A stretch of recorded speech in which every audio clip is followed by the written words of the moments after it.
বিপ্লব পরবর্তী সরকারের সামনে কিন্তু সবসময় হিস্টোরিক্যালি যারা বিপ্লব করেন তারা কিন্তু একটা বড় চ্যালেঞ্জের সম্মুখীন হন। এই চ্যালেঞ্জটা হলো বিপ্লবের আগের যে ফ্যাসিবাদী সরকারগুলা দেশটার যেটা বললাম সমাজের এবং তথা দেশের সমস্ত প্রতিষ্ঠানগুলোকে ধ্বংস করে দিয়ে যায়, এইগুলাকে পুনর্গঠন করা, সংস্কার করা কিন্তু একটা বড় চ্যালেঞ্জ। এটা ছোটোখাটো চ্যালেঞ্জ না। আপনি দেখেন বিচার বিভাগকে নষ্ট করে দেওয়া হয়েছে, প্রশাসনকে দলীয়করণ করা হয়েছে, পুলিশ বিভাগকে এটাকে দলীয় পেটোয়া বাহিনীতে রূপান্তরিত করা হয়েছে, ইভেন সেনাবাহিনীতেও যেভাবে দলীয় লোকজনকে ঢুকানো হয়েছে এবং তারাও যেভাবে ফ্যাসিবাদ প্রতিষ্ঠার জন্য অতীতে কাজ করেছে, এই সমস্ত কিছু সংস্কার কিন্তু, এবং নির্বাচন কমিশনও আছে, সাংবিধানিক পোস্টগুলো আছে।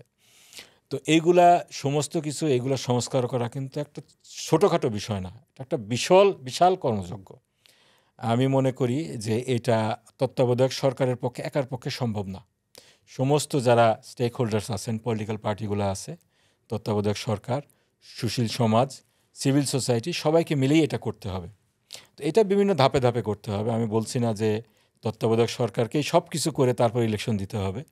একটা পর্যায়ে ইলেকশন আসবে এবং এর ধারাবাহিকতায় যারা ক্ষমতায় আসবে তাদেরকেও এই সংস্কারটা কন্টিনিউ করতে হবে।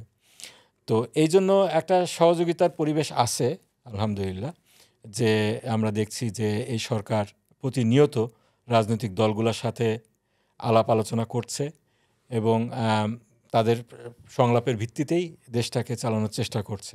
তবে প্রতি বিপ্লবীরা কিন্তু বসে নেই। আপনারা দেখছেন গত 15 বছরে যারা সুবিধাভোগী ছিল তারা কিন্তু এই প্রকাশ্যে গোপনে ষড়যন্ত্র করে যাচ্ছে, দেশে এবং দেশের বাইরে থেকে ষড়যন্ত্র করে যাচ্ছে। এবং এই সরকার তাদের লিমিটেশন, যতগুলো সীমাবদ্ধতা নিয়েই এটাকে মোকাবেলার চেষ্টা করছে। বলবো না সব কিছু তারা যা করছে সেটা ভালো করছে, কিংবা ভালো তো করছে অবশ্যই, মানে ঠিকভাবে করতে পারছে। ভুলভ্রান্তি তো হবেই, মানুষের ভুলভ্রান্তি হওয়াটাই তো স্বাভাবিক।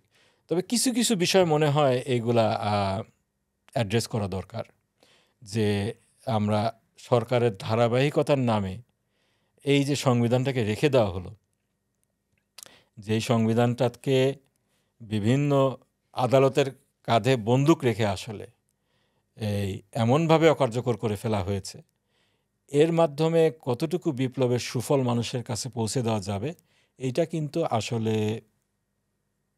মানে প্রশ্নবোধক। এটা প্রশ্নবোধক শুধু বলবো না, এটা অসম্ভব। আপনাকে বিপ্লবের সুফল মানুষের ঘরে পৌঁছে দিতে হলে আপনাকে এই সংবিধানকে বঙ্গোপসাগরে ছুঁড়ে ফেলে দিতে হবে।